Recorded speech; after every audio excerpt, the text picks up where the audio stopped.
আচ্ছা তাওহীদের ওজনটা কত, ওয়েটটা? মুসা আলাইহিস সালাম আল্লাহকে বলেন, ইয়া রাব্বি আল্লিমনি দুআন আদুকা বিহি ওয়াযকুরুকা বিহি, আল্লাহ একটা দোয়া শিখিয়ে দাও, জিকির শিখিয়ে দাও, তোমারে ডাকবো, দোয়া করবো। বলেন লা ইলাহা ইল্লাল্লাহ। বলি ইয়া রাব্বি কুল্লু ইবাদাকা ইয়াকুলুনা বিলা ইলাহা ইল্লাল্লাহ, সবাই তো লা ইলাহা বলে, আমার জন্য একটা স্পেশাল কিছু দেন। বলে ইয়া মুসা, তুমি কি জানো লা ইলাহাটা কি? রাহাল শেখ করছি, যদি সাত আসমান এবং সাত জমিন এবং এর ভিতরে যা কিছু আছে একটা পাল্লায় দেওয়া হয় আল্লাহ ছাড়া, আল্লাহ ব্যতীত, আর যদি তাওহীদ লা ইলাহা একটা পাল্লায় দেওয়া যায় লারাজাহাত কিফাতু লা ইলাহা ইল্লাল্লাহ, তাহলে লা ইলাহা ইল্লাল্লাহর পাল্লাটা ভারী হয়ে যাবে।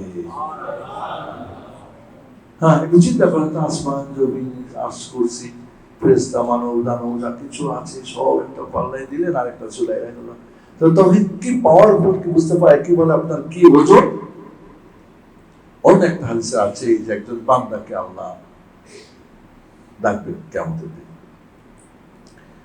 99টা তার পাপের রেজিস্ট্রি খাতা বড় হাজির করবেন, এবং এক একটা খাতা মাদ্দা বাসারি, চোখ যত যেত বড়, এক একটা রেজিস্ট্রি খাতা চোখ যত বড় খাতা, পাপের সব লিস্ট করা হয়েছে।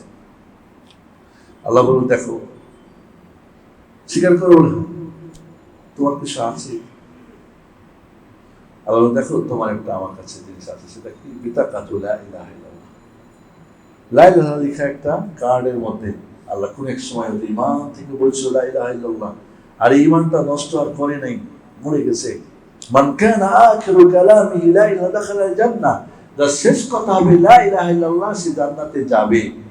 হয় মাফ করে আল্লাহ সরাসরি দিবেন, আর নয় জাহান্নাম খাটালেও জেল টেল খেটে হলো একদিন যাবে। কোথায়? জান্নাতে। এরপরে বান্দা তো দেখবে 99টা রেজিস্ট্রি খাতা, বিশাল বিশাল, একটু একটা কার্ড, ও তো নিরাশ। দেখা যাবে লারাজাহাত কিফাতু লা ইলাহা ইল্লাল্লাহ আও বিতাকাতু লা ইলাহা ইল্লাল্লাহ, ওইটা ভারী হয়ে যাবে, এটা হালকা হয়ে যাবে। আল্লাহ বলে, যাও আমি তো ক্ষমা করলাম, যাও জান্নাত যাও।